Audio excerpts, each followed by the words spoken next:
যখন পুরো বিশ্ব অপেক্ষা করছে একটি বৈঠকের জন্য, ঠিক তখনই দরজা বন্ধ করে দিল ইরান। না কোনো সময়, না কোনো শর্ত, শুধু না। প্রশ্ন হচ্ছে, এটা কি কূটনৈতিক চাপ নাকি যুদ্ধের আগের নিঃশব্দ প্রস্তুতি?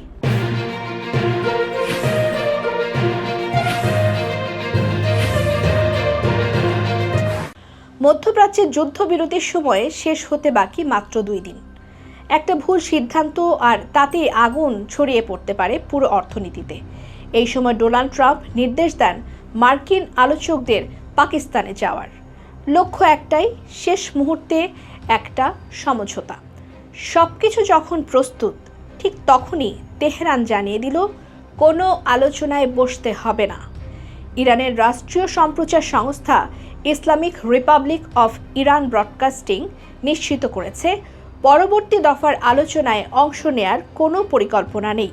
আর শুধু তাই নয়, ইরানের পররাষ্ট্র মন্ত্রণালয়ের মুখপাত্র ইসমাইল বাগেই স্পষ্ট বলেছেন এই মুহূর্তে কোনো সিদ্ধান্তই নেওয়া হয়নি। কিন্তু কেন? ইরানের বার্তা খুব স্পষ্ট, প্রথমে অবরোধ তুলুন, তারপর কথা হবে। মার্কিন নিষেধাজ্ঞা, বিশেষ করে ইরান বন্দরগুলোতে অবরোধ, ইরানের অর্থনীতি, তেল রপ্তানি এবং আন্তর্জাতিক বাণিজ্যের উপর সরাসরি আঘাত। অর্থাৎ আলোচনায় বসা মানেই চাপের কাছে মাথা নত করা। এর মধ্যেই ঘটে আরেকটি বিস্ফোরক ঘটনা। একটি মার্কিন ডেস্ট্রয়ার একটি ইরানি জাহাজকে আটক করে। এই একটি ঘটনাই পরিস্থিতিকে ঠেলে দেয় নতুন উত্তেজনার দিকে। তেহরানের হুঁশিয়ারি, এটার জবাব দেয়া হবে। ইরানের রাষ্ট্রীয় সংবাদ সংস্থা ইসলামিক রিপাবলিক নিউজ এজেন্সি বলছে ওয়াশিংটনের দাবিগুলো অযৌক্তিক এবং অবাস্তব। আর ইসমাইল বাগেই আরও এক ধাপ এগিয়ে বলছেন যুক্তরাষ্ট্র নিজের অতীত ভুল থেকে শিক্ষা নেয় না, এই কারণেই কখনোই ভালো ফল আসবে না। এটা শুধু কূটনৈতিক বক্তব্য নয়, এটা সরাসরি অবিশ্বাসের ঘোষণা।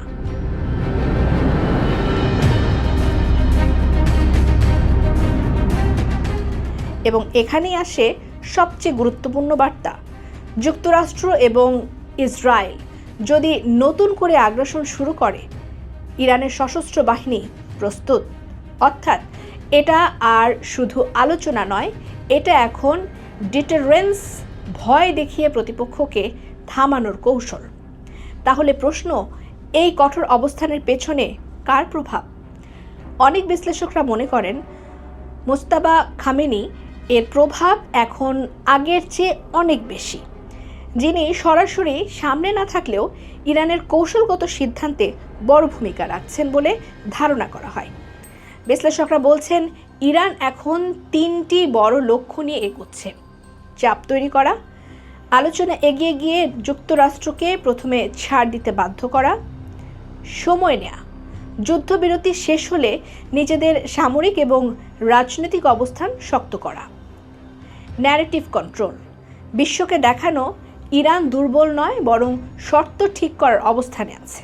আবার অন্যদিকে তারা দ্রুত একটা সমঝোতা চায়, কারণ এই সংঘাত দীর্ঘ হলে তেলের বাজার, বৈশ্বিক অর্থনীতি এবং আঞ্চলিক স্থিতিশীলতা সব কিছুই ঝুঁকিতে পড়বে।